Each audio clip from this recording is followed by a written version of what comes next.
Nova Manhã. Conexão Brasília com Diego Amorim. E nesse horário a gente fica sabendo dos bastidores, das notícias, do poder, da política com o Diego Amorim. Diego, bom dia, tudo bem?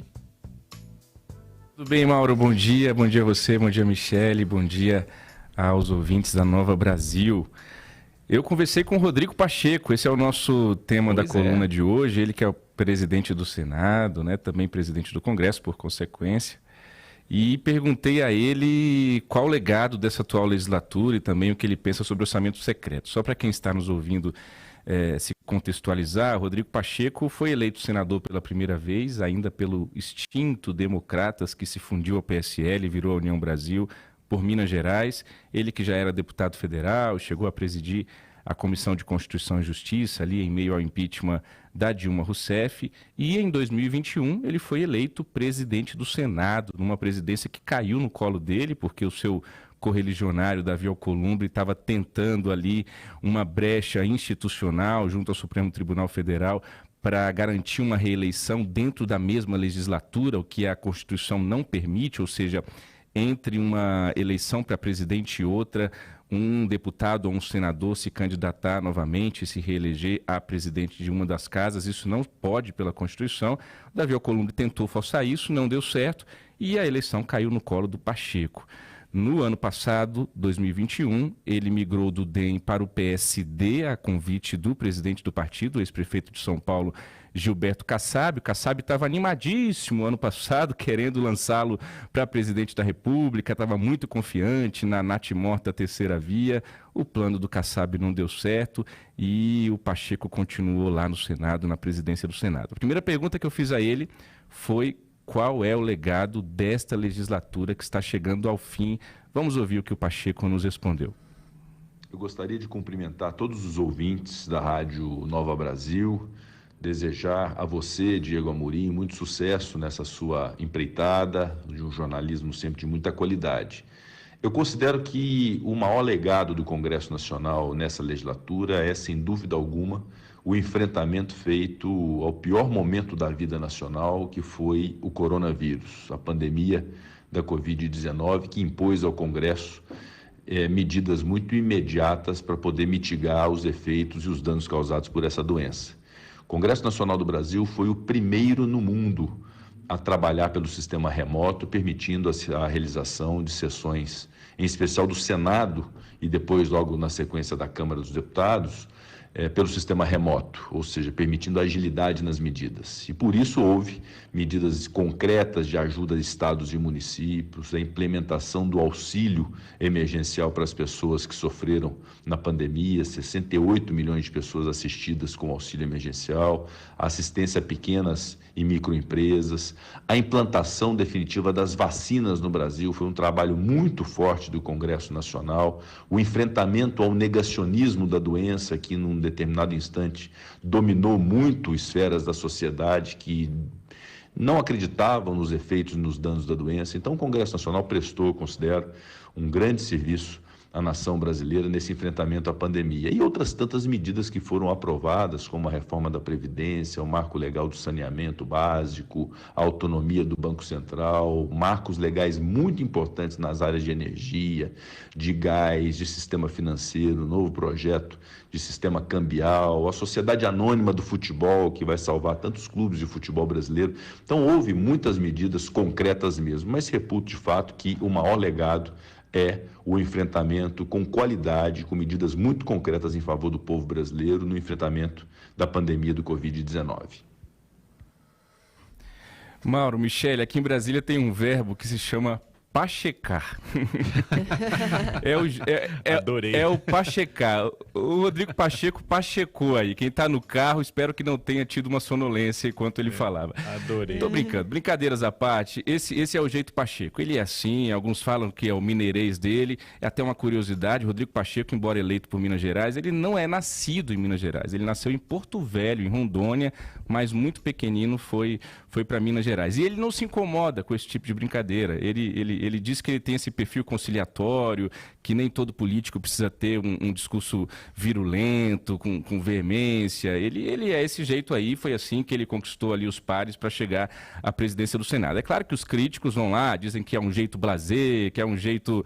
Tá, veja bem, vamos lá, ele é da turma do deixa disso. Esse é o perfil do Pacheco. Ele faz ali, claro, vendendo o peixe dele como presidente do Senado, elencando uma série de coisas que o Congresso fez nessa legislatura. Sobretudo, ele destaca que foi aprovado ali enquanto ele esteve na presidência do Senado, que não é bobo, né? Mas eu faço aqui duas ressalvas para a gente ouvir a segunda resposta dele. Uma ele fala muito da pandemia, do enfrentamento, a gente até falou isso essa semana aqui, a gente deu os parabéns ao Congresso também por essa questão rápida que eles fizeram das sessões remotas, mas, Mauro e Michele, a CPI da Covid só foi instalada pelo senhor Rodrigo Pacheco depois que o Supremo Tribunal Federal o obrigou. Né? Vamos lembrar que Randolfo Rodrigues, a oposição, a turma conseguiu ali as assinaturas necessárias, mas a coisa não acontecia. Vale lembrar que Rodrigo Pacheco, embora hoje tenha um discurso bastante crítico ao governo Bolsonaro, sem citar nomes, porque é o jeito dele, é o pachecar dele, mas ele foi eleito com o apoio do Palácio do Planalto à presidência do Senado. Então eu faço esse registro, que somente depois que o Luiz Roberto Barroso e depois em decisão referendada pelo plenário do STF, o Pacheco resolveu abrir a CPI da Covid. A segunda coisa, ele cita a reforma da Previdência, que era um caminho que já estava pavimentado no Congresso pelo governo de Michel Temer. Fala-se aqui em Brasília que se o Fernando Haddad tivesse ganho a eleição em 2018, ele também aprovaria a reforma da Previdência no seu primeiro ano de governo. Não era uma questão de ser Bolsonaro ou Haddad, era uma questão que o Congresso já tinha, digamos assim, usando a linguagem do mercado, precificado. E a questão do marco legal do saneamento, que foi aprovado em meio à pandemia da Covid-19, há ali algumas críticas sobre se foi legal votar isso no sistema remoto, era um assunto muito complexo, muito polêmico, mas enfim, foi uma questão também importante, sobretudo na tentativa de atrair investimentos para o país. A segunda pergunta que eu faço ao Pacheco, e última, e ele nos responde, é sobre o orçamento secreto, que ele não chama de orçamento secreto, vocês vão reparar. Vamos ouvir a segunda resposta do Pacheco, por gentileza.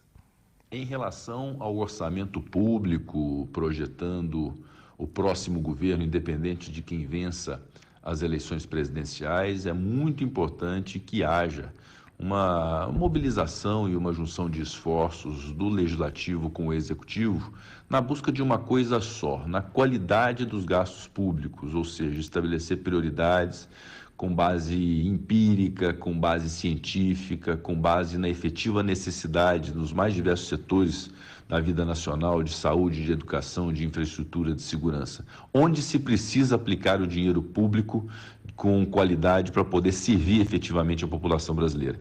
Esse é o maior desafio, esse é um papel, não é exclusivo do Executivo, ele também é do Legislativo e do Congresso Nacional, de modo que as emendas parlamentares, obviamente, elas existirão, porém, vamos buscar sempre o aprimoramento dos critérios, o aprimoramento da qualidade desse gasto público, uma junção mesmo, uma comunhão de esforços entre os poderes dentro de um objetivo comum, que é de fazer com que o orçamento possa servir efetivamente para a ponta final, que é o cidadão e a cidadã brasileira. Então, eu acho que há, de fato, coisas a se aprimorar, o estabelecimento de critérios, a maior transparência possível, que é inclusive um trabalho que a gente tem feito constantemente no Congresso Nacional em relação a emendas parlamentares, para que haja absoluta transparência em relação a isso e que o proveito final seja um proveito de qualidade, que haja de fato qualidade no gasto público através da destinação do orçamento. Então é por isso e é para isso que nós estamos trabalhando, e eu considero que, independente de qual seja o governo, o Congresso Nacional estará pronto para ter um alinhamento com o Executivo dentro desse propósito. Seguiu pachecando, né, Diego? Seguiu pachecando, Mauro, Michele. Eu faço duas observações aí dessa resposta do Pacheco, a quem eu agradeço essa participação aqui no Nova Manhã conosco. A primeira ele deixa claro ali nas entrelinhas, política é tudo gesto e é tudo entrelinhas, ainda mais o Pacheco, ele não vai falar nada claramente, a gente tem que ver ali os verbos que ele usa, as palavras que ele usa para o nosso ouvinte. A primeira questão ele deixa claro que vai manter essa rivalidade e esse cabo de guerra entre Executivo, Palácio Planalto, com o governo federal, e Legislativo, Congresso, na questão do orçamento. ele fala ali que é preciso ter, né, uma qualidade dos gastos públicos. Ele está fazendo a defesa desse controle, dessa tomada que o Congresso fez do orçamento público. Não tem nenhum real que sai de Brasília, ouvintes, Mauro, Michele, sem uma paternidade, sem um carimbo. Todo o dinheiro público que sai daqui sai com um nomezinho embaixo. Foi eu, Diego Amorim, que consegui aqui essa emenda aqui para reformar minha ponte lá no meu Piauí. Então, essa é a grande disputa e essa é a grande guerra. Vai continuar essa disputa e ganhe quem ganhar. Lula, Bolsonaro, Emael, seja quem for, vai ter muita dificuldade para reaver o controle do orçamento, porque eles avançaram muito nisso. E para finalizar, a segunda questão Pacheco termina dizendo, independentemente de qual seja o governo, vamos trabalhar junto. É ele fazendo um gesto ali, independentemente de quem seja o vencedor, porque ele quer se reeleger. Ele pode, pela Constituição, porque vai mudar a legislatura, tentar a reeleição como presidente do Senado. Então ele, não digo que ele rompeu com o governo Bolsonaro, mas ele tem feito bastantes críticas mais públicas, indiretas ao governo, mas tem mantido pontes ali no Palácio do Planalto. Ao mesmo tempo, ele recebe Lula e senadores lulistas, como fez recentemente na residência oficial do Senado. Ele vai colocando um pé aqui, um pé acolá e segue pachecando. Mauro, Michele.